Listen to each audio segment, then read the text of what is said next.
si kwa maslahi ya chama chetu, ni kwa maslahi ya nchi yetu, isipokuwa tumetimiza tu wajibu wetu.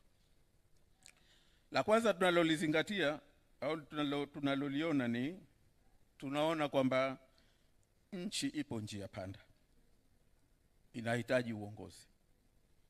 Katakulia kusema makamu mwenyekiti hapa kwamba ACT Wazalendo tumeitisha kongamano hili la leo kwa sababu kwa uchambuzi, kwa tathmini yetu tulioifanya, tunaona kwamba nchi yetu ipo njia panda na inahitaji uongozi madhubuti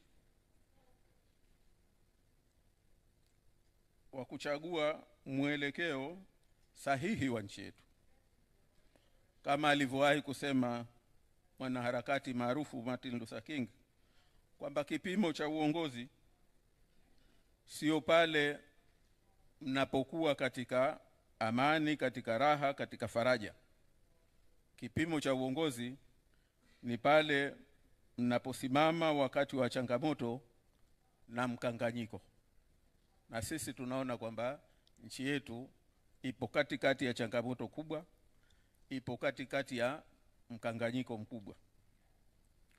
Bila uongozi madhubuti kututoa kwenye mkwamo tulionao, upo uwezekano usio na shaka kuwa nchi yetu inaweza kuingia kwenye mkwamo mkubwa zaidi wa kisiasa, kiuchumi na kijamii.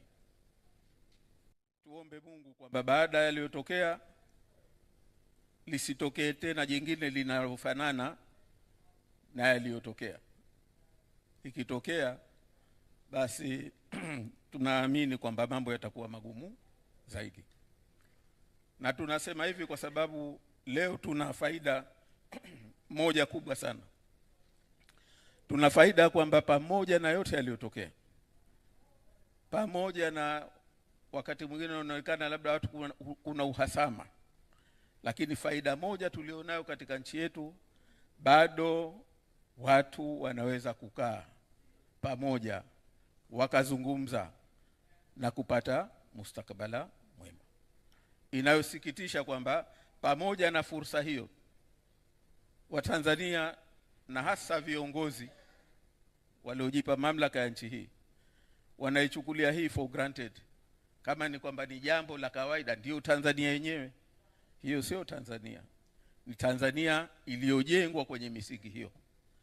Lakini tukiibeza, tusipoithamini hili na tusipolitumia kwa wakati mwafaka, Tanzania hii basi itabadilika na itakuwa zaidi ya nchi nyingine ambazo nazo zimepitia katika haya. Kwa hivyo tunaona ni wakati mwafaka kabla hatujaingia kwenye tatizo lilokuwa kubwa zaidi. Lakini tunafanya haya kwa ajili pia ya kutoa fursa kwa Watanzania wenzetu mbalimbali. Hapa tunaziona sura mbalimbali. Your unique vision is what makes your brand special, and Shopify gives you all the tools to do that. When I started Chamberlain Coffee, I had this very specific vision of what I wanted the brand to look like. And with Shopify, I could design everything exactly how I wanted it. You know, the fonts, the colors, the imagery, the layouts. I had control over all of it. And it wasn't complicated. I could do it. Bring your vision to life. Start your free trial at shopify.com. Kujifariji ya watawala kwa nchi yetu inasonga mbele. Ukweli ni kwamba uchaguzi mkuu wa mwaka 2025 umeacha majeraha makubwa sana kwa taifa kwa pande zote mbili, Tanzania bara na Zanzibar. Majeraha ambayo yameathiri sana mustakabala wetu wa ndani na heshima ya nchi yetu kimataifa. Uchaguzi mkuu wa mwaka 2025 umetumbukiza taifa kwenye mgogoro mkubwa wa kijamii ambao matokeo yake, usipochukuliwa hatua sahihi za upesi, unaweza kuligawa na kuliangamiza taifa letu. hatupaswi kufika huko. Mifano ya wazi ambayo yanaashiria haya tunayosema ipo kadhaa, na hapa naomba nichukue fursa hii nitaje mifano michache tu. La kwanza ni legitimacy ya uongozi tulionao wa nchi. Hata kama watu wanajifariji kwa kusema kwamba wapo madarakani kwa sababu wametangazwa na tume ya uchaguzi au tume za uchaguzi, lakini namna uchaguzi ulivyoendeshwa, imani ya watu juu ya uchaguzi, matokeo ya uchaguzi na matokeo yaliyofuata baada ya uchaguzi, wakati wa uchaguzi na baada ya uchaguzi, yanaondoa uhalali wa uongozi mzima tulionao Tanzania kwa sasa hivi.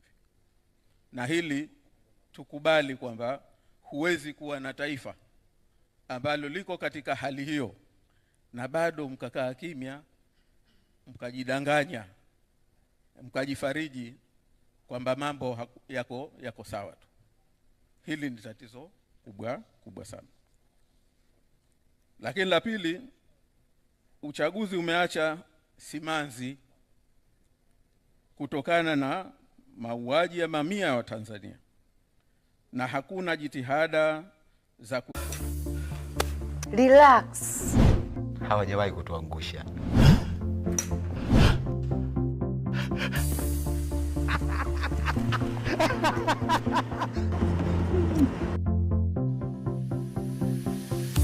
Hata wewe unaweza kuagiza gari bora na ulipendalo kupitia SBT Japan. Tembelea tovuti yetu ya www.sbtjapan.com na hapo utapata ukipendacho zaidi. Wapendwa wao, kutokana na mauaji ya mwaka 2025 imetia pilipili kwenye kidonda.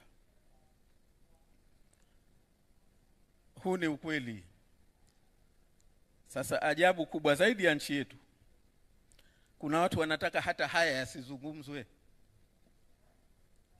Leo kuna watu ambao wanatishwa kwa wanayoyasema bungeni kuhusiana na aliyotokea kwenye chaguzi hizi, kwenye uchaguzi. Mtu anazungumza katika pahala ambapo kikatiba ya nchi kuna unqualified privilege, kuna absolute privilege ya uhuru wa kuzungumza, na bado leo mtu anazungumza katika vyombo hivi na bado anafatwa, anapewa vitisho. Unakoelekea siko. Ndipo tulipo wa Tanzania. Lakini la tatu, siasa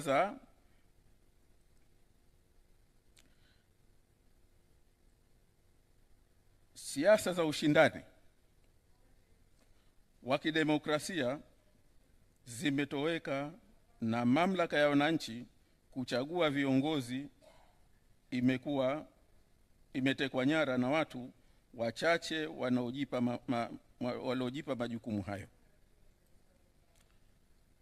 Ndugu washiriki, msingi wa uzalendo katika nchi, uhusiano wa mwananchi na nchi yake, uhusiano wa mwananchi na taifa lake, ni uwezo wake, ni haki yake ya kuchagua na kuchaguliwa. Ikiondoka hiyo, maana yake una taifa la watumwa. Hawawezi kuchagua bwana, hawawezi kuchagua anayewasimamia. Ukiliondoa hilo, maana yake umeondoa uzalendo, umeondoa uwajibikaji, na mimi nasema umeondoa nchi yenyewe, msingi wa taifa lenyewe. Kwa hili sisi tunasema kwamba kilichopo kwenye mkanganyiko, relax. Hawajawahi kutuangusha.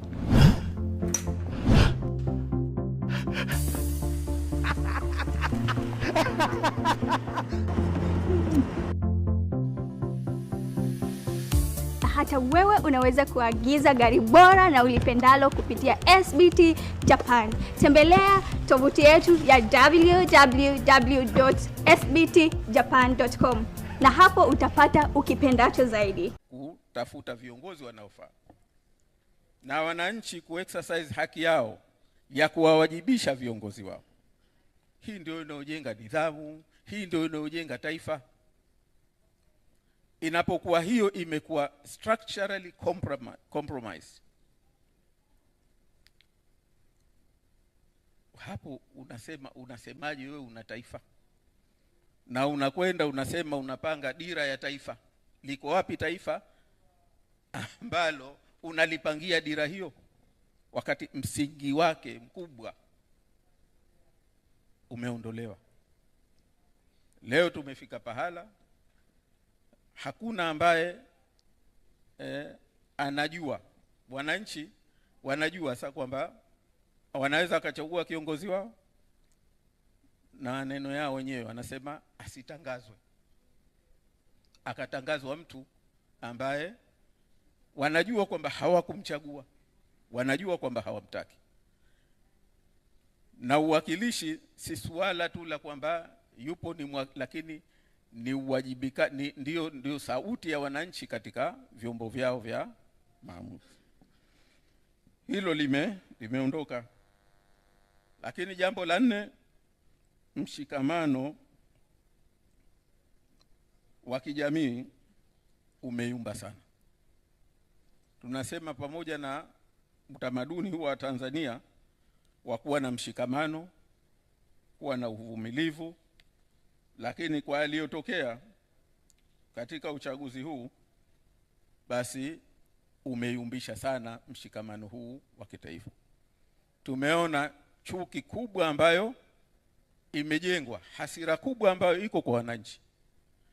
Tunachosikitika na kinachosikitisha kwamba viongozi badala ya kuona hili ni tatizo walichukulia hatua, wao wanalani watu ambao wanashangilia kiongozi anapokufa. Haya ni matokeo tu ya kile ambacho mmekitengeneza.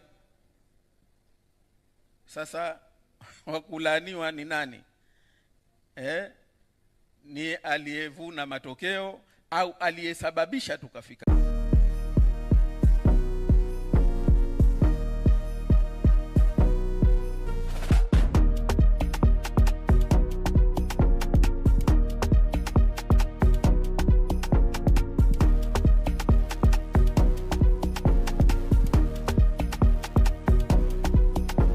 Maliza kibingwa na NBC. Fanya malipo ya manunuzi kwa urahisi kupitia NBC Kiganjani kwenye lipa namba yoyote. Piga *150 *55 reli au pakua app ya NBC Kiganjani sasa. NBC, daima karibu nawe.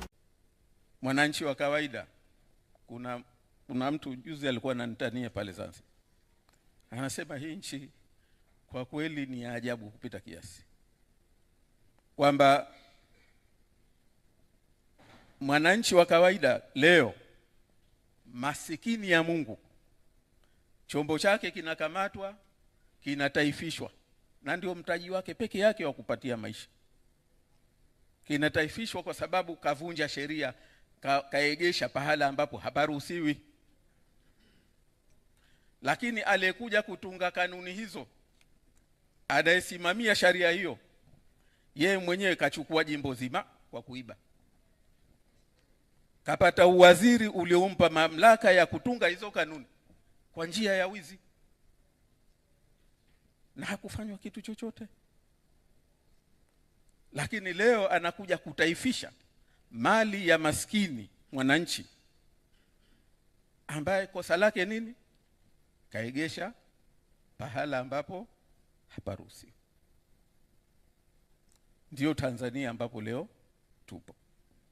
Na tusione hivi Watanzania wamenyamaza sana, lakini mioyoni mwao kwa hakika kuna moto mkubwa sana wa hasira.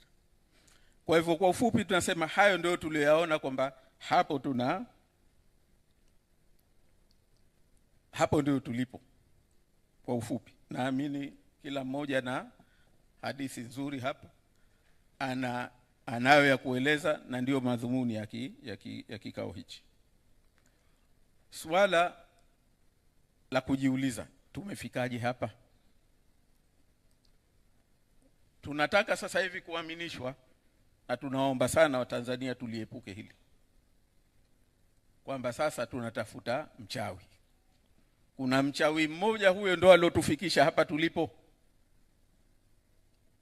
Kuna mtu mmoja, huyo mbaya sana, ndo katufikisha hapa tulipo.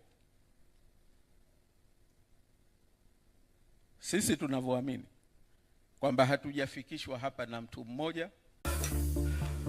Relax. Hawajawahi kutuangusha.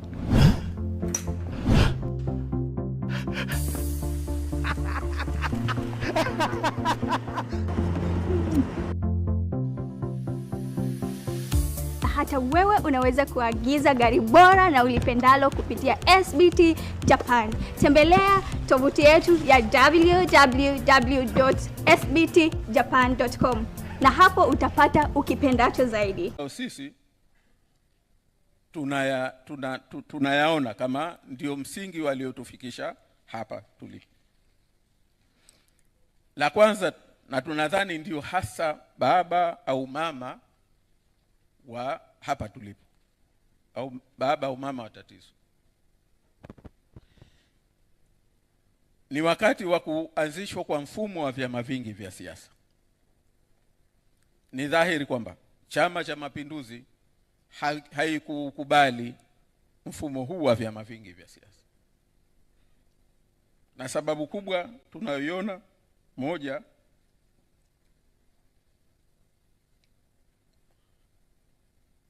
tume ya Jaji Nyalali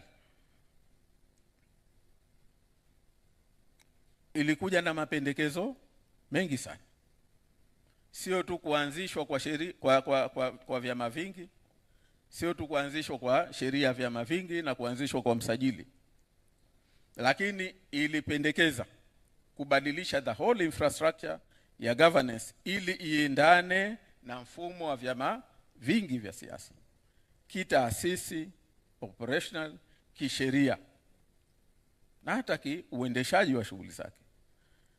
Lakini sote ni mashahidi kwamba hakuna hatua zilizochukuliwa kwa mapendekezo mengine mengi ambayo ni ya msingi, na hili lilikuwa ndio mbegu ya kwanza ya tatizo. Badala yake, Chama cha Mapinduzi kimekuwa kikitumia udhaifu huu kubaki madarakani kwa kutumia dola. Na tumewahi kuzisikia sauti za watu wengine ambao tulidhani ni wasomi wakisema wazi na hadharani kwamba wao wataendelea kuitumia dola kubaki madarakani. Hili wala hawajaona aibu. Maneno wa Kikenya hawana soni katika hili. Wamelisema hadharani.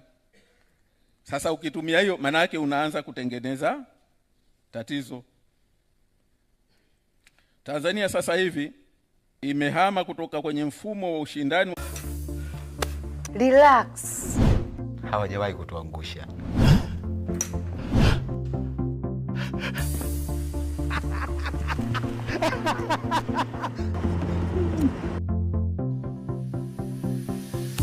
Hata wewe unaweza kuagiza gari bora na ulipendalo kupitia SBT Japan. Tembelea tovuti yetu ya www.sbtjapan.com na hapo utapata ukipendacho zaidi. Kama kwamba watu wote hawana akili, kama watu wote hawana tafakuri, hawaoni, hawajui kinachoendelea. Lakini subiri sasa uje uwaambie. Wanafanya mambo mengine kwa jeuri kabisa, kwa kiburi. Wakiambiwa ndio wanakuwa wakali, wakiambiwa ndio wanakataa. Tumeona sisi kule Zanzibar, Baraza la Wawakilishi ikizungumzwa mambo yaliyofanyika kwa wazi, la kwanza, uko wapi ushahidi? Alete ushahidi. Alete ushahidi wa nini? Video.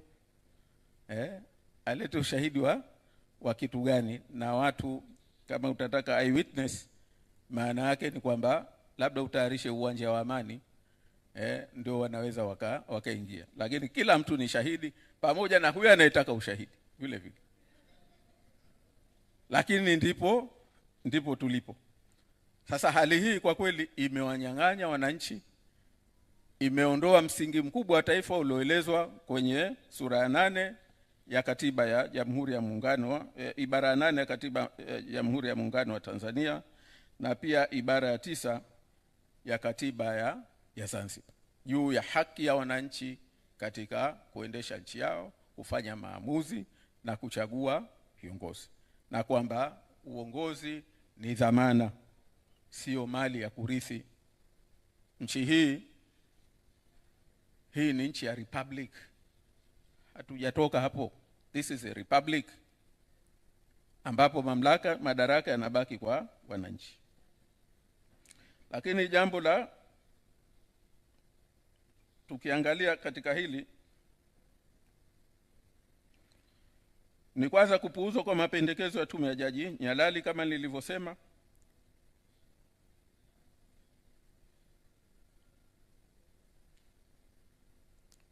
juu ya kufanya mageuzi makubwa ya mfumo wa kisiasa nchini kwa kuandika katiba mpya, kufutwa na kufanyiwa marekebisho kwa sheria kandamizi ambazo waliziainisha karibu 40, na kufanyiwa mageuzi makubwa taasisi zote. Badala ya kufanya hivyo, tukiangalia kwamba utakuta katiba imekuwa relax. Hawajawahi kutuangusha.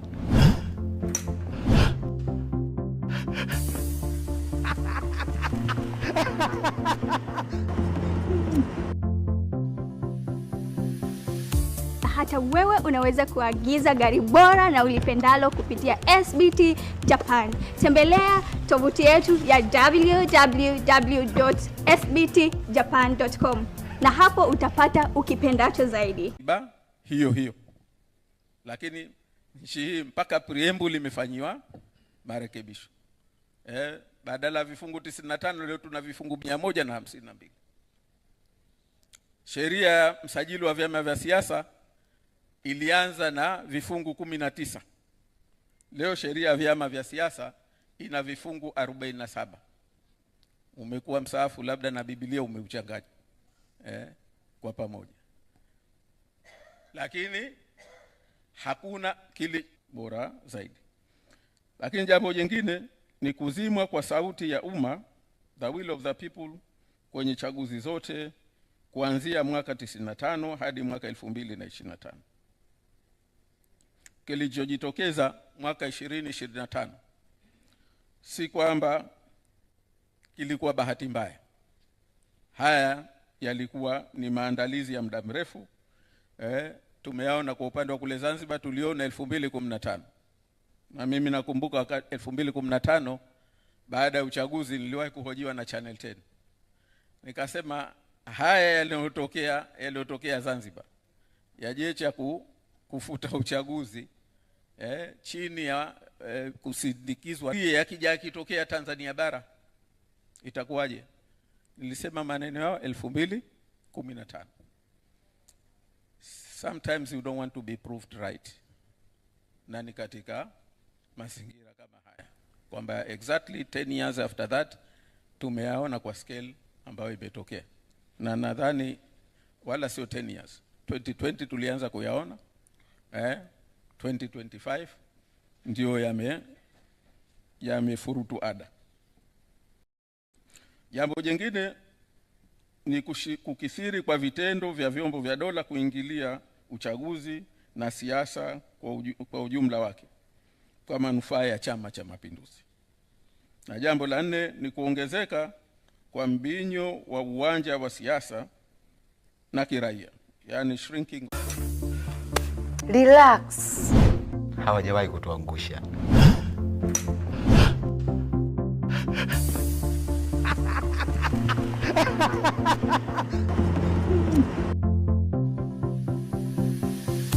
Hata wewe unaweza kuagiza gari bora na ulipendalo kupitia SBT Japan. Tembelea tovuti yetu ya www.sbtjapan.com na hapo utapata ukipendacho zaidi. Kukithiri kwa vitendo vya utekaji na mauaji ya raia. Na jambo katika haya, kuna mambo mawili muhimu tunapaswa tujiulize. Yanatokea haya, kila mtu anayasema, lakini tujiulize mambo mawili muhimu sana, kwamba nani anayeongoza na kudhibiti mambo haya? Who is in control? Tunasema tu maagizo ya dola, maagizo ya, lakini ni nani hasa anaye? Hili swala lazima wa Tanzania tujiulize na tuwe na majibu yake. Lakini la pili, nani ananufaika na hali hii?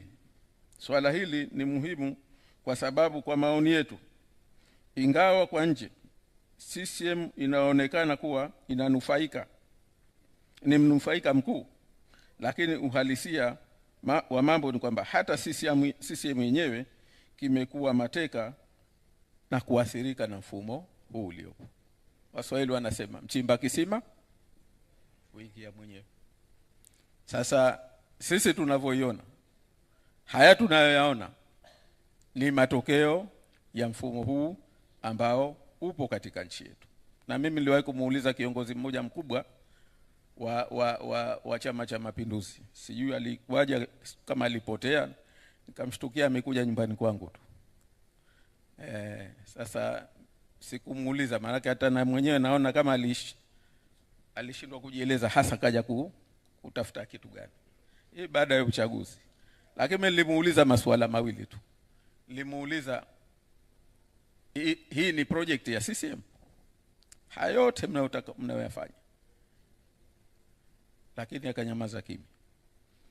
Lakini la pili nikamuuliza kwamba unadhani kwamba CCM inafaidika na hili?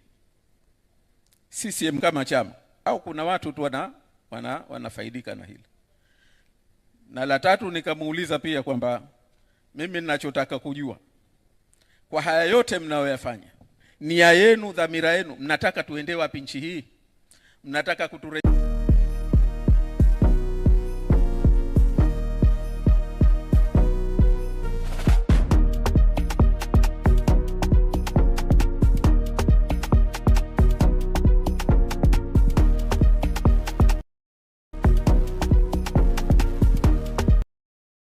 kinashika serikali.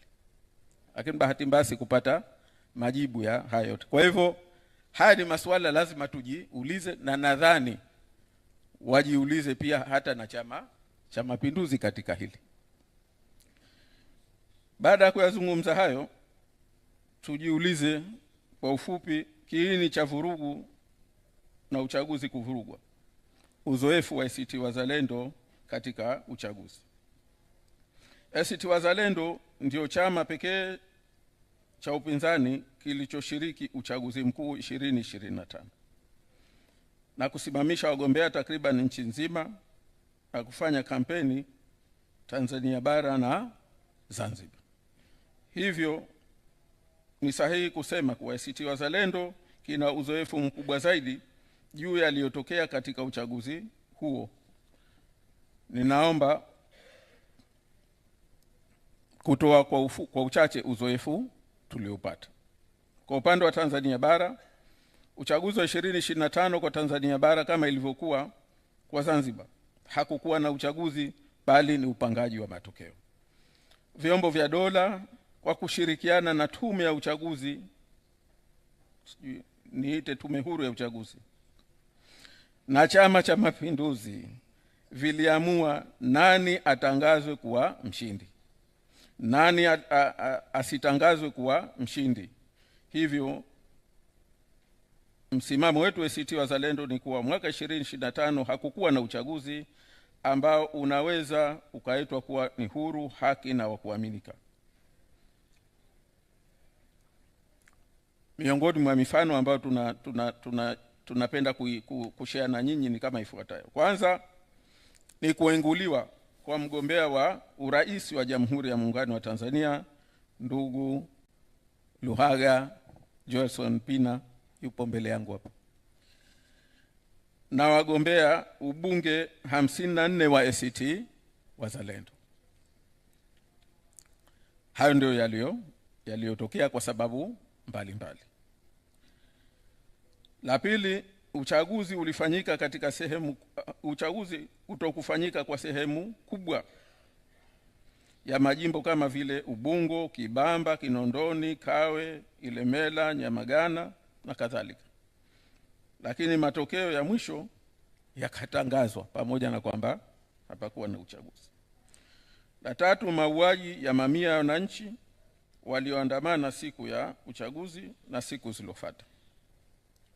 La nne ni vyombo vya dola kwa kushirikiana na tume ya uchaguzi kuendeleza mwenendo wa kuwabuguzi na kuwanyima haki zao mawakala na wagombea wa vyama vya siasa vya upinzani. Hii tunayo mifano mingi sana. Tutakapozindua ripoti yetu ya uchaguzi mtaona kwa sababu tumetoa mifano katika takriban kila jimbo, kila kituo cha uchaguzi. La sita, majumuisho ya kura kutofanyika kwa asilimia kubwa ya majimbo. La saba, wasimamizi wa uchaguzi kutangaza matokeo wanaamua wao wenyewe kinyume na matokeo kutoka katika vituo kwa hayo majimbo ambayo ulifanyika uchaguzi. Lakini kikubwa zaidi na kilicholeta kituko kikubwa zaidi ni katika uteuzi wa viti maalum. Ili sitaki nilizungumze sana kwa sababu kesi yake iko mahakamani, ingawa imepakiwa kwa lugha ya mjini. Kwamba watu wametafuta utaratibu wa kwenda kuipaki mahakama ya rufaa ya Tanzania. Lakini kwa ufupi ni kwamba sheria yenyewe inavyosema iko wazi kwamba lazima upate angalau 5% ya kura. Na ukipata 5% ya kura kwa idadi ya viti maalum, maana yake upate chama chochote kile kitakachopata haki ya viti maalum ipate viti maalum angalau visivyopungua 6. Ndio hii iko wazi. Lakini leo kuna chama imepewa viti viwili na kuna chama kilichopata zaidi ya hiyo 5% na haikupewa kiti hata kimoja. Na ndio maana imechukua muda mrefu msajili wa vyama hata kugawa ruzuku, kwa sababu idadi ya kura zilikuwa hazijulikani au alikuwa hajapatiwa. Kwa hivyo haya ni katika mambo ambayo tumeyakuta kwenye. Kwa hiyo yaliyotokea na yale ambayo hatujaeleza kutokana na ufinyu wa muda, ACT Wazalendo tunathibitisha kuwa mwaka 2025 hakukuwa na uchaguzi nchini halali, bali ni upangaji wa matokeo. Uzoefu wa Zanzibar tunafahamu sote kwamba tokea kurudishwa kwa mfumo wa vyama vingi vya siasa kumekuwa na matatizo ya uchaguzi. Lakini 95 kulikuwa na matatizo ya uchaguzi, unaweza kusema irregularities na whatever. 2000 kulikuwa na irregularities na whatever. 2005, 2010, lakini 2015 kwa sababu hapo Chama cha Mapinduzi kilifika pahala kikawa kimeona beyond any doubt kwamba sasa bwana, sasa tumezidiwa, sasa tumezama kweli, kwa sababu ilijitokeza wazi kwamba kwa uchache umeshindwa kwa kura 25,000 katika ngazi ya urais, na katika majimbo yaliokuwa mpaka wakati wa uchaguzi na ambao umefutwa, wakati ule upinzani ulikuwa na viti tayari 26, na Chama cha Mapinduzi kilikuwa na viti 25. Kiti kimoja, jimbo moja la Mkwajuni halikuweza kupigwa, uchaguzi hakuweza kufanyika. Na hukufanyika kwa sababu watu walitia tu mpira kwa pani. Kwa hiyo ndio hali ilivyokuwa. Lakini kwenye uchaguzi ule, mwenyekiti wa tume ya uchaguzi Jecha, kila mtu anafahamu, alitekwa, akalazimishwa atangaze matokeo akiwa peke yake, wakati katiba ya Zanzibar inasema maamuzi yote ya kuhusiana na uchaguzi maamuzi yote ya tume ya uchaguzi, neno lazima limetumika mara moja tu kwenye katiba. Kwa katika mazingira hayo inasema kwamba lazima iwe ni kwa majadiliano ndani ya tume, na iwe ni kwa wingi wa kura za wajumbe wa tume ya uchaguzi. Lakini yeye kenda kakaa peke yake, kajifungia, na aliporudi akawaomba radhi tu wengine kwamba kutokana na mazingira ilibidi lazima akae peke yake. Lakini kibaya zaidi, makamu mwenyekiti wa tume ya uchaguzi, Jaji Abdul Hakim Ameir Issa, ambaye leo ni sasa hivi ni jaji wa mahakama ya rufaa, ambaye alikuwa anaendelea na kazi za kutangaza matokeo, naye alikuja kukamatwa na polisi, akapelekwa polisi Ziwani. Jaji makamu mwenyekiti wa tume ya uchaguzi. Haya ndio yaliyotokea, na uchaguzi ukaambiwa umefutwa. Tutaeleza kidogo hapo mbele tutakapozungumzia unini wa vyombo vya dola. Lakini wakati matokeo yanafutwa, uchaguzi unafutwa, tayari majimbo 36 yalishatangazwa matokeo ya urais, na takriban majimbo yote, wawakilishi na madiwani, matokeo yalishatangazwa na walishapewa hati za kwamba wameshinda. Na katiba ya Zanzibar inasema mtu akishakupewa hati ya kwamba ameshinda, matokeo yakishakutangazwa, njia pekee yake ya relax. Hawajawahi kutuangusha.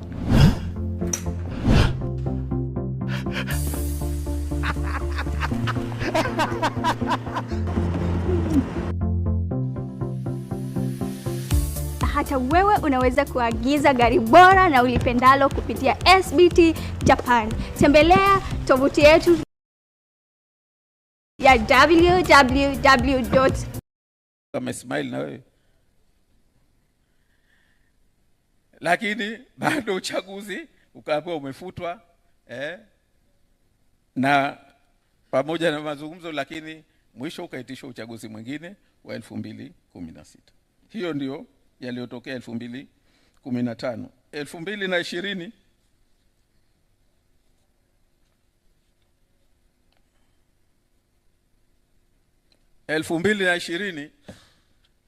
ndio mambo yalikuwa ya vituko zaidi, kwa sababu kwanza ulianza na watu wengi kuenguliwa kutokuandikishwa, lakini ikaja na kuenguliwa kwa wagombea uwakilishi 12 walienguliwa, wakaambiwa hawana sifa ya kugombea, na wagombea wa ubunge vile vile nao 16 wakaenguliwa. Na mfano mmoja wa kituko zaidi, yani nakumbuka walikuwa wakitusomesha pale Chuo Kikuu Dar es Salaam, Wensbury Unreasonableness. Basi ilitokea kwa jimbo kwa Babu Duni Juma, Babu Duni, bwana nani, mwenyekiti mstaafu wa chama, Mheshimiwa Juma Duni Haji. Yeye alienguliwa kwa sababu, tena alienguliwa akakata rufaa. Alienguliwa kwa sababu katika fomu ile ya kugombea, kuna pahala pale kwenye jenda unaandikiwa viboksi viwili, ukrosi kimoja. Yeye alisahau kukrosi, akaambiwa kwa sababu alisahau hajulikani kama yeye mwanamke au mwanamume. Tukaona sisi huu ni utani, kwamba wametumia ukereketwa. Tukakata rufaa mbele ya tume ya uchaguzi ambayo ikiongozwa na jaji mkuu mstaafu, na yeye akakubali, akasema no, hapa bwana kweli hapa kakoseana, lazima hana sifa kugombea. Kwa sababu gani? Babu Juma Duni Haji, ambaye alipia mwenyewe kwenye rufaa, hajulikani kama yeye mwanamke au mwanamume. Lakini vituko vingi vilivyotokea 2025 na 2020 vilitokea vile vile, kwamba kupigwa kura na vikosi na watu wa tume, masanduku kuchukuliwa, kura kutohesabiwa, matokeo kutokutangazwa, majumuisho kutokufanyika, na fomu za matokeo kutokujazwa. Lakini kibaya zaidi, mbali ya haya, yaliyotokea ni pamoja na watu 21 waliuliwa.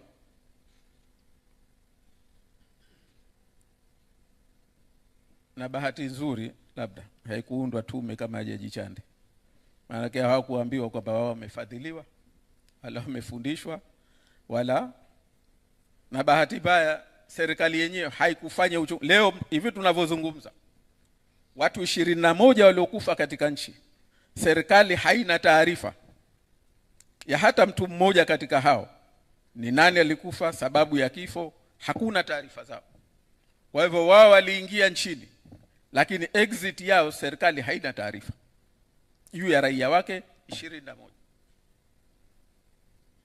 Watu 18 wakajeruhiwa, wakaachwa na ulemavu wa kudumu, wakiwemo viongozi wakubwa wa ACT Wazalendo, walikutika na maafa. Watu 48 walijeruhiwa vibaya na tukalazimika kuwatibu kwa muda mrefu. Watu zaidi ya 1000 walioathirika kwa namna moja au nyingine. Kuna akina mama waliobakwa, wengine mbele ya familia zao, na nasema familia zao mbele ya mtu, mume wake na watoto wake. Yametokea Tanzania hayo 2020. Vyombo vya dola ni hivi, chama ni hichi chama tawala. Tukaachiwa vizuka 14 na yatima 38.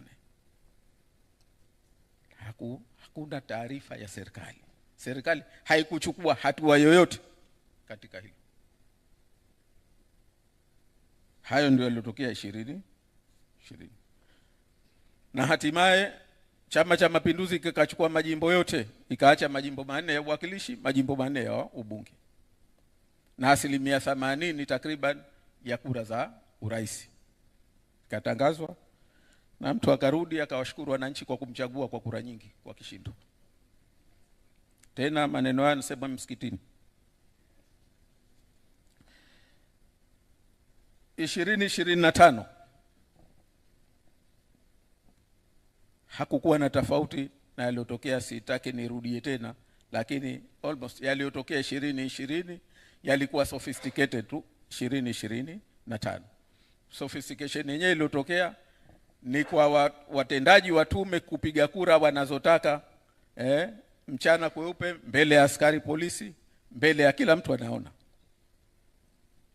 Vikosi ule kura ya siku mbili, kura siku mbili, badala ya watu 7,000 ambao kwa hesabu ya tume ndio wanaostahili kupiga kura, wakapiga kura watu 62,000. Ndio orodha ilipokuja kutoka, watu 62,000. Pamoja na kusema sisi kwamba hizi 62,000 hata zile tulizopewa sisi tunaomba wampe mgombea urais wa CCM, lakini huu uchaguzi wa siku ya pili basi tufanye uchaguzi wa haki. Bado wale waliopiga kura siku ya kwanza ndio waliokuja kupiga kura siku ya pili kwa kura kwa mara kadhaa, vituo mbalimbali, kusafirishwa kutoka kituo kimoja kwenda chengine. Lakini pia kura hazikuhesabiwa mhala mwingi. Lakini kituko kikubwa zaidi ni kile cha kwamba kuna mtu kisha matokeo yameshatangazwa, kisha pewa certificate, anaitwa bwana, hebu tu nini certificate inabidi irekebishwe, inachukuliwa, inachanwa, anatangazwa mwingine, ndio anapewa certificate. Hayo yametokea Zanzibar na mifano hiyo. Na waliokuwa wakisimamia kutangaza matokeo hayo ni mkuu wa mkoa na DSO na mkuu wa wilaya, ndio anaamua jimbo hili apewe fulani. Naam, ndio ilivyokuwa.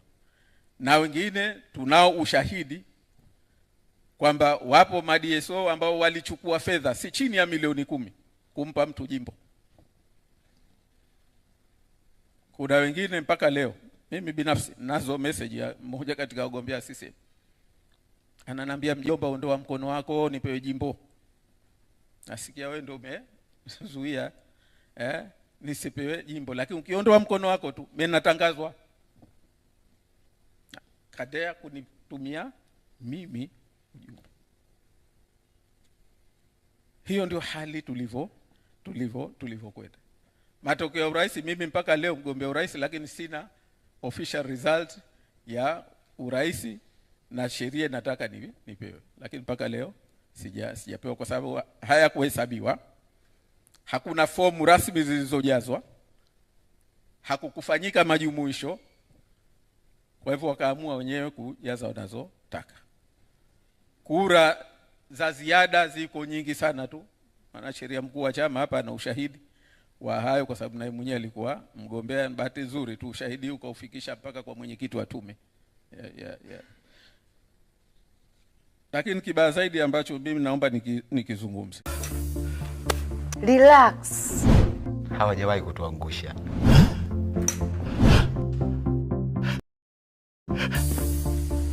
Kampeni.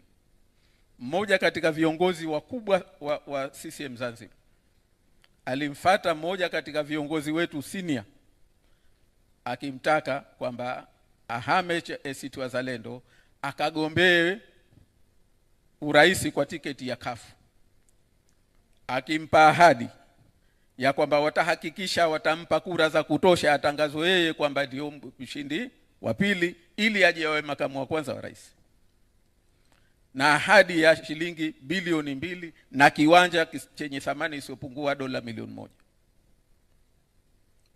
Huo ushahidi tunao kwamba hayo ndio yaliyotokea, na tumeufikisha hata mbele hao wakubwa wa Chama cha Mapinduzi kwamba mtendaji wenu huyu ndio alofanya. Alimfuata mgombea wetu wa majimbo kadhaa, lakini mmoja mgombea wetu jimbo la Nungwi usiku, na kumwambia kwa kiburi kabisa, jimbo hili tunalitaka, tunalichukua. Kwa hivyo useme tu unachotaka, ili si hatupendi kukuacha ukipata shida. Very senior. Unaweza kusema kama si namba 2, namba 3 katika viongozi wakuu wa CCM Zanzibar. Kwa hivyo hayo kwa ufupi ndio ambayo lakini tunayo sisi faida moja tulipata ni kwamba tunayo detail report ya kilichotokea takriban katika kila kituo cha uchaguzi, na ikifika siku tutaizindua ili wa Tanzania inaibaki kama kumbukumbu, kwa sababu nchi hii ina kawaida ya kubaki na ripoti za kitaifa za uongo za tume za uchaguzi. Mchango wa vyombo vya dola nadhani nisiuzungumze sana kwa sababu tumeshauzungumza kwa kupitia haya ndio tangulia kueleza, lakini tunachosema ni kwamba kwa kiasi kikubwa, kwa mfano kwenye uchaguzi wa 2015 kwa upande wa kule Zanzibar, ni vikosi vya Jeshi la Wananchi wa Tanzania, kikosi kilichokuja kikateka kituo cha kutangaza matokeo pale Bwawani kwa uwazi, mchana kweupe, na hakuna mtu ambaye aliulizwa. Mwaka 2025 vikosi hivi vya Zanzibar vinavyoambua vya Zanzibar vyote vimepewa wakubwa wa Jeshi la Wananchi wa Tanzania. Ni vya Zanzibar lakini vinaongozwa na wanajeshi wa Jeshi la Wananchi wa Tanzania, na wao ndio waliosimamia operation hizi za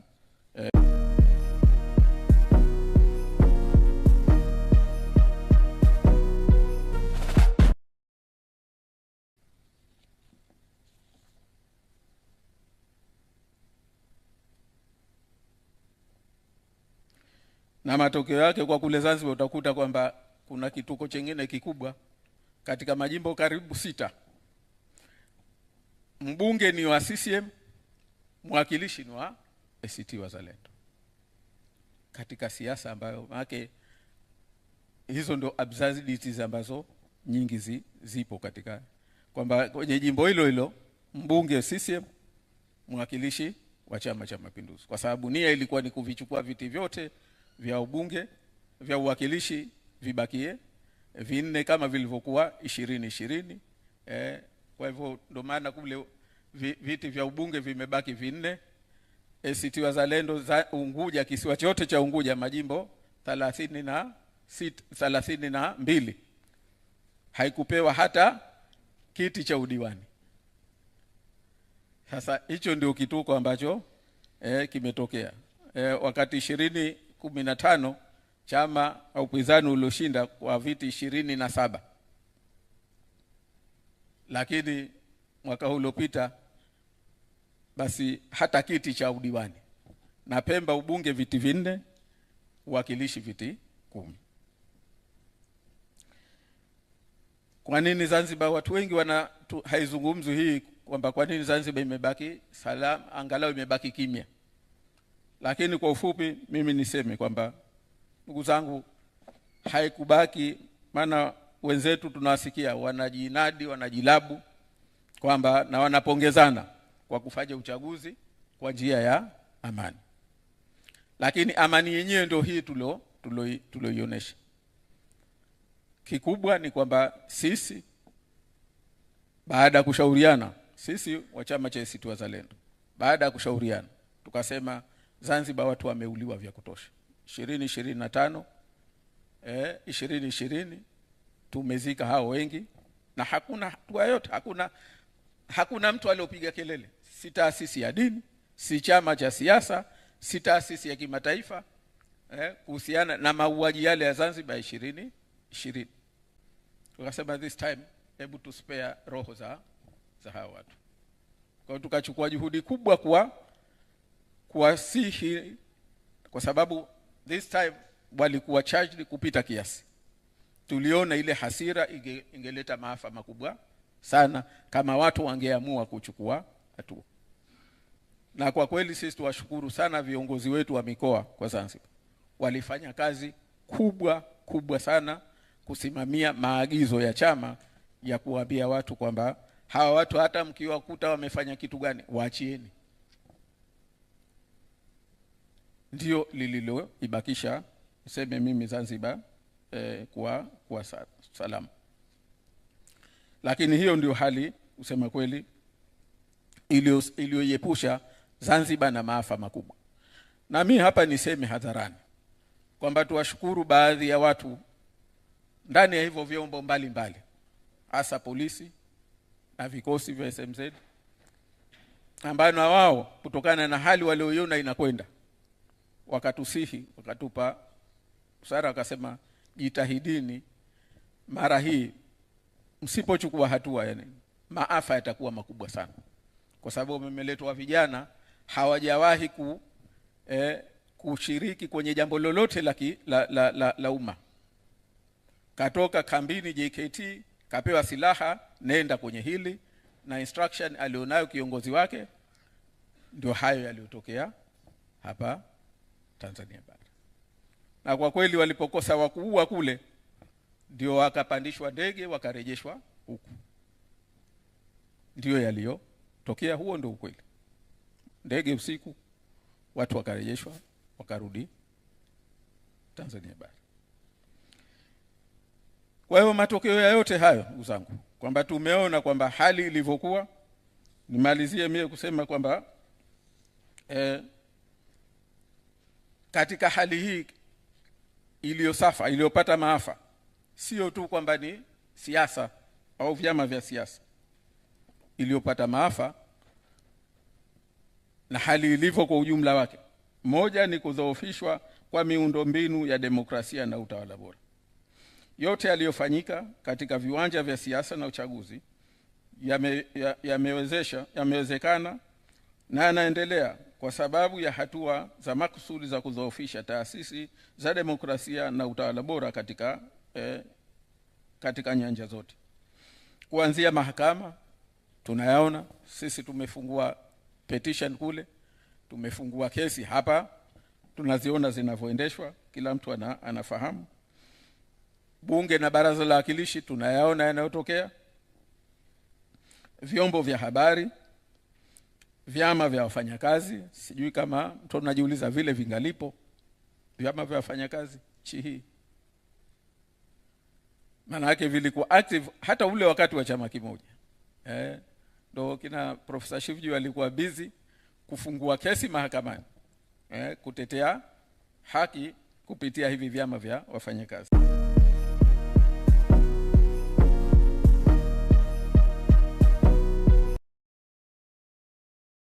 ziko korokoroni, taasisi za elimu ya juu ikiwemo serikali za wanafunzi. Yaani hata serikali za wanafunzi leo zinachaguliwa viongozi.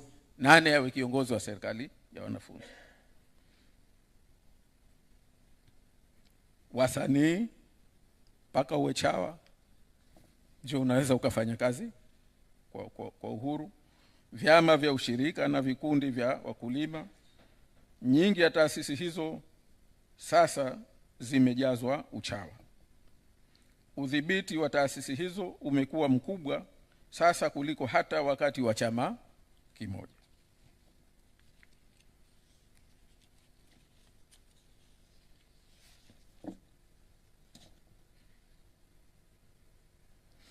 Na ndio ile tulosema kwamba katika hili hata Chama cha Mapinduzi chenyewe hakikuwa spared. Hali yake ilivyo tunaifahamu, lakini tunaamini ni matokeo ya kujenga mfumo wa namna hii uliopo Tanzania. Swala na ambalo tunapenda nimalizie nalo ni kwamba tunatokaje hapa. Tumeshazungumza, tumeyajua na mengi ngao kwa uchache wake, lakini tunaamini hapo mengine makubwa sana kwenye vifua vya kila mmoja hapa. Swala ni kwamba tunatokaje hapa. Mimi nasema za kwanza ni kurudi kwenye basics. Mimi ni washukuru kwa kushiriki katika hili, kwa sababu kuna mwanafalsafa, mwanasiasa maarufu Edmund Burke aliwahi kusema kwamba uovu inahitaji, ili uovu kufanikiwa inahitaji tu watu wema wakae kimya. Mimi naamini sisi ni wema na hatutoka kimya. Lakini mmoja pia aliwahi kuwashauri Waingereza kabla hawajashindwa na Wamarekani.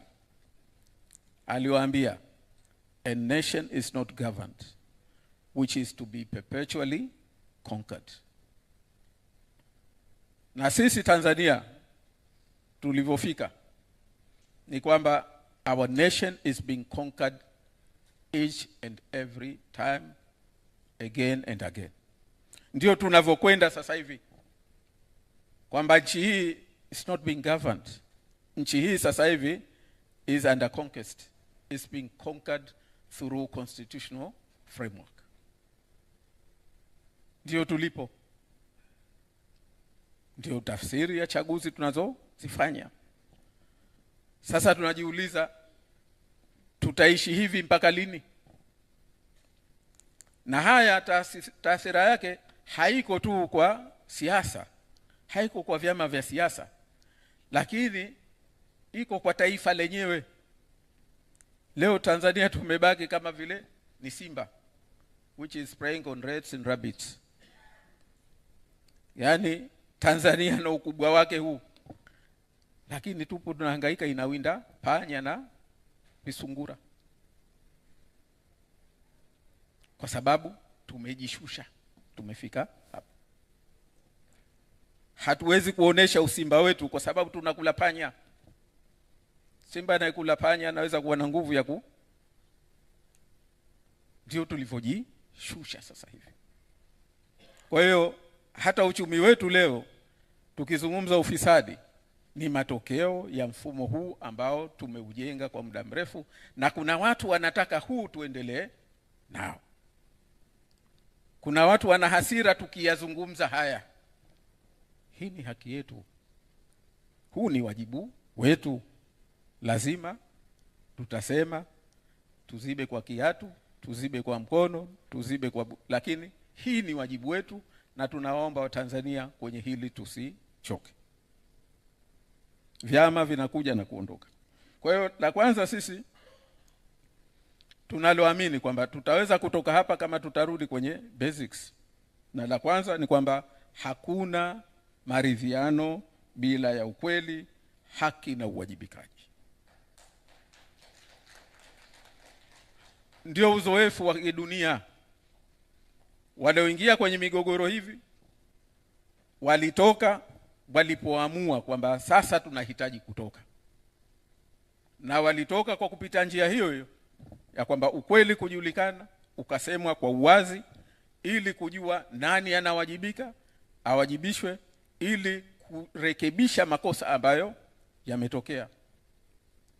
Haiwezekani hata kidogo tukasema haya tuyazungumze kwa hivyo tunachokiona sisi, haya yote yanayofanyika, moja hulioni, mimi sijaliona, sijui wenzangu, sijaona kwamba kuna conviction ya viongozi katika nchi yetu kwamba tuna tatizo na tunahitaji kulirekebisha. I don't see that conviction. Tunasema, lakini haiwezekani katika hali ya sasa, kama kuna conviction kwamba tuna tatizo, haya ambayo yametokea baada ya hayo kuweza kuyarekebisha. Ukaacha kama kuna kesi zikaendelea kwa uhuru, ukaacha mwenye haki aipate, ukaacha hao wachache waliomo ndani ya bunge wakasema kwa uhuru. Inaonesha kwamba bado, na kuna watu tunaona wanachokifanya wao, wanaona kwamba wao mfumo huu usirekebishwe kwa sababu watafaidika, wanahisi kwamba tunasema sisi kule Zanzibar kwamba sisi kauli yetu ujinga basi, lakini kuna wenzetu wao wanasema ujinga mtamu, kwa sababu wanafaidika na ujinga uliopo. Ndio ambayo tunayaona yanatokea. Kwa hivyo sisi tunasema haiwezekani. Leo mathalan tunaendeleaje lugha ya maridhiano? Familia ya mwenzetu mmoja Dafrosa alokuwa mgombea wetu udiwani kule Sirari, ameuliwa kifo cha kikatili kabisa. Kosa lake kwenda kuuliza wenzake waliokuwa wamekamatwa, kwenda kufuatilia, kakamatwa, kafa kifo cha kikatili kupita kiasi mwanamke huyu. Halafu hakuna tatizo, tunazungumza lugha ya maridhiano. Huu ni mfano mmoja katika mifano mingi ya kusikitisha sana. Tunachosema hakuwezi kuwa na maridhiano bila ya ukweli, bila kuwa na haki, bila kuwa na uwajibikaji. Hatujauona mpaka sasa. Maoni ya ACT Wazalendo ni kwamba kinachopaswa kutangulia kabla ya maridhiano ni ukweli, haki na uwajibikaji. Na tutafanya hivyo kutoa haki kwa wahanga wa uchaguzi huo kwa kufanya uchunguzi huru na kuwajibisha wale wote waliosababisha mauaji hayo, hasa vyombo vya ulinzi na usalama, na hata kama kuna raia aliohusika. Hakuna mafanikio ya uhakika yanaweza kupatikana kupitia wito wa maridhiano wa maneno matupu. Uzoefu wa nchi nyingine umetuonesha hivyo. Baada ya hatua hiyo, kwa pande zote mbili za Tanzania bara na Zanzibar, kuundwe tume ya kudumu ya utengamano, haki na maridhiano, National Cohesion, Justice and Reconciliation Commission, ili isimamie mageuzi katika nchi yetu na kupambana na haya kwa njia ambazo za huru, kwa njia za kitaalamu, na kwa njia ambazo kweli zitajielekeza katika matatizo. Lakini la pili tunachofikiria sisi ni mfumo mzima wa kiutawala, kiutendaji na kiusalama unapaswa kuangaliwa upya au unapaswa kufunguliwa. Tunapaswa kuandika katiba mpya kwa mchakato shirikishi. Tunapaswa kubadili kabisa uwajibikaji wa vyombo vya ulinzi na usalama, na mfumo mzima wa utumishi wa umma uwajibike kwa wananchi badala ya kuwajibika kwa Chama cha Mapinduzi. Tunachosema sisi, kilichoko kwenye matatizo sasa hivi ni our constitutional order is in crisis. Lazima hili tuli address. Katika kuipata katiba mpya, sisi tunaona hatua zifuatazo zinapaswa kuzingatiwa. Kwanza, suala la muungano ambalo limekwamisha kupatiwa ufumbuzi, basi lipatiwe ufumbuzi kwa kuunda tume ya wataalamu itakayopitia mambo yote ambayo yana migogoro, ikiwemo mambo yaliyobainishwa na serikali zote mbili lakini hayajatekelezwa. Kikwazo kikubwa kimoja cha kupata katiba mpya, uzoefu umeonyesha, ni suala la muungano. Sisi tunaamini kama dhamira ipo, hili nalo ni rahisi kulipatia ufumbuzi, kwa sababu yanajulikana. Sisi wanaogopana tu wanapokaa wenyewe. Ukikaa nao, sisi uzoefu wetu kule Zanzibar, ukikaa nao pembeni sisi watasema, watatapika bwana mpaka nyongo. Lakini wewe ukitaka kuwapata, waitie tu CCM wawili tu kutoka ukubara, kila mtu kimya. Sasa hili lazima lipatiwe ufumbuzi, tupate kuendelea mbele, tupate katiba mpya. Lakini kupitiwa upya kwa kufanywa marekebisho kwa sheria za mabadiliko ya ili kukidhi matakwa ya sasa na kuhuisha mchakato wa katiba mpya. Mswada wa sheria ya kurekebisha sheria hizi uwasilishwe na kupitishwa bungeni katika mkutano wa karibuni wa bunge, na ikiwezekana mkutano uliopo wa bunge. Jengine, uitishwe mkutano wa kitaifa, National Sovereign Conference, utakaoshirikisha wadau wote nchini ili kupata mwafaka wa masuala juu ya katiba ambao ni nyeti na hayana mwafaka, ikiwemo muundo wa muungano. La 4, iundwe timu ya wataalamu wabobezi, Committee of Experts, ili kuandaa rasimu mpya ya katiba.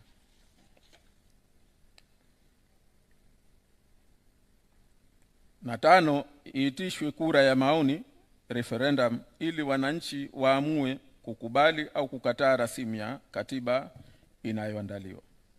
Mbali ya katiba mpya, ACT Wazalendo tunaamini tunapaswa kurudi kwenye misingi kwa kuyarudia mapendekezo yote ya ripoti ya tume ya Jaji Nyalali, ambayo yaliweka mambo yote muhimu yanayopaswa kuwepo katika nchi inayofuata demokrasia ya vyama vingi. Miongoni mwao ni kufutwa kwa sheria zilizotajwa, ikiwemo na nyingine ambazo zimetungwa baada ya hapo.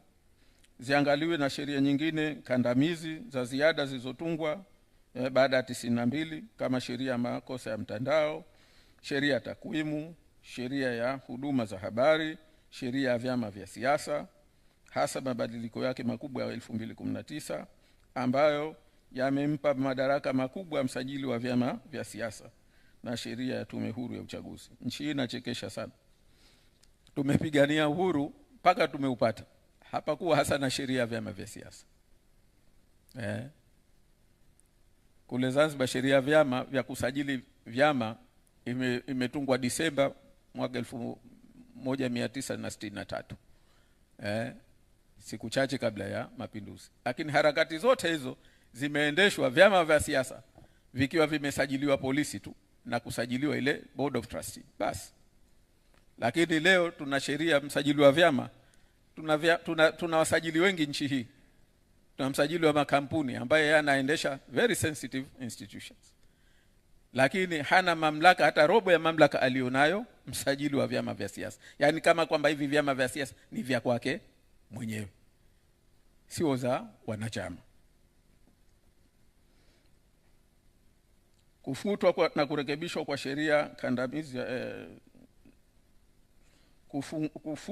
kutungwa kwa sheria mpya ya tume huru ya uchaguzi ambayo itakuwa huru kweli kutoka ngazi ya taifa hadi ngazi ya vituo vya kupiga kura, kuhesabu na kufanya majumuisho.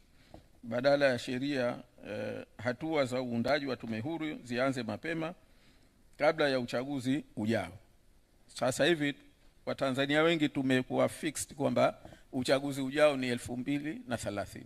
Sisi tunasema katika hali ya nchi hii ilivyo sasa hivi, marekebisho yafanywe, na ikiwezekana, kwani lazima kuitisha uchaguzi 2030. Ikiwezekana tuitishe uchaguzi, the sooner the better, ili kuwatoa Watanzania na kuwajenga na imani ya kwamba nchi hii kweli imedhamiria kufanya marekebisho, kwamba tunakusudia tuanze upya.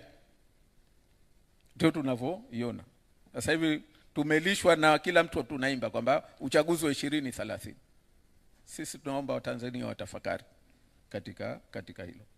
Lakini na jingine ni kutenganishwa kwa nafasi ya utawala katika serikali katika ngazi zote za serikali. Sasa hivi mji mkuu wa mkoa, mtumishi wa umma au mkuu wa wilaya, sasa hivi kila mtu huko kwengine kwenye vyombo vya dola hivi, polisi, huwezi kumjua kama huyu ni OCD au ni msaidizi wa mkuu wa wilaya, hawa ni RPC au msaidizi wa mkuu wa mkoa, kwa sababu anapokea amri moja kwa moja kutoka. Kufanya mageuzi makubwa ya utumishi wa umma ili kuwa na an honest and efficient government. Sasa hivi kama kuna kitu ambacho kimekuwa compromise, basi ni utumishi wa umma katika nchi yetu, na huwezi kuwa na maendeleo katika nchi kama huna an honest government. Na honest government maana yake ni utumishi wa umma uliokuwa unaendeshwa vizuri. Kutekelezwa kwa hatua za katiba, kisheria na kikanuni, kiutawala na kimafunzo, na kuviondoa kwenye utii wa kisiasa vyombo vya ulinzi na usalama katika nchi ili vibaki tuviondoe, tuvidepoliticize, tuviondoe na vifanye majukumu yake ya msingi ya kulinda katiba ya nchi yetu. Na vyombo vya habari vya umma kufanyiwa mageuzi ili vitofautishe matangazo ya shughuli za serikali na za umma na zile za chama kinachotawala na mengine mengi yanayofanywa katika vyombo vya umma. Kuweka uwanja wa siasa ulio huru na sawa kwa vyama vyote vya siasa, na kuchukuliwa hatua ya kutoa elimu ya uraia juu ya mfumo mpya wa kidemokrasia au new dispensation ambayo itaanzishwa baada ya hapo. Lakini la mwisho kubwa tunaloomba na ambalo ni la msingi ni kurejesha thamani ya kura ya Mtanzania. Mtanzania atoke katika utumwa.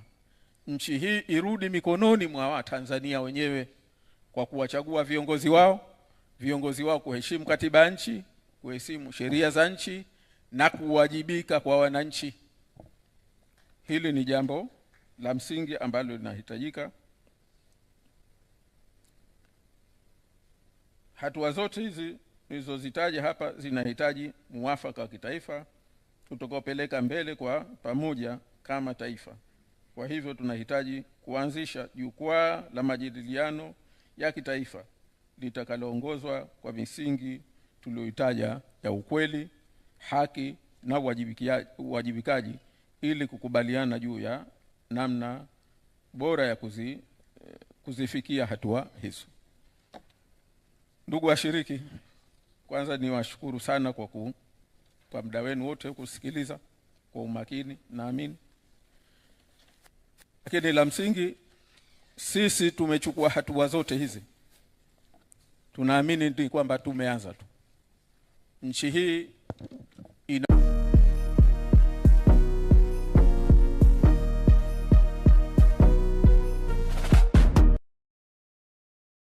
wa watu wenye kuipenda nchi yao, na sisi tunavyoamini kwamba nchi yetu haipaswi kuwa hapa ilipo. Kwa utajiri huu uliopo, tunaamini kwamba hatupaswi kuwa hapa tulipo. Tunapaswa kuwa na nchi ambayo kweli ina ustaarabu, inalingana na ambayo Watanzania sote tutaona fahari. Leo unafika pahala unajiona aibu kwamba wewe Mtanzania kwa vituko vinavyofanywa katika kuendesha nchi yetu. We are no longer proud of our country katika baadhi ya maeneo kwa sababu hiyo. Na ukitaka kujua kwamba hawa wanaojichukulia madaraka wanatukosea Watanzania, tujipime. Hata hivyo vyombo vya dola tuvipime katika mambo ambayo uwezo wao, katika mambo ambayo hayahusishi siasa, utaona vina uwezo mkubwa kuliko nchi nyingi. Tuna wataalamu mbalimbali ambao wana uwezo mkubwa kuliko nchi nyingi. Tuna nchi ina utajiri ambao mkubwa sana, lakini umekuwa locked kwenye siasa zetu hizi za ajabu. I think it is time tutoke hapa tulipo. Tuna uwezo huo, tushirikiane, tuliendeshe hili. Tumewahi kulifanya huko nyuma, ikawa kila mtu na majukwaa, kupitia majukwaa mbalimbali tukajenga mustakabala wa nchi yetu. Mimi naamini wanalolitaka Watanzania tukiwaunganisha, tukawasimamia, sisi tunaamini kwamba linawezekana na mabadiliko yanawezekana katika nchi hii. Nawashukuru, asanteni sana kwa kunisikiliza.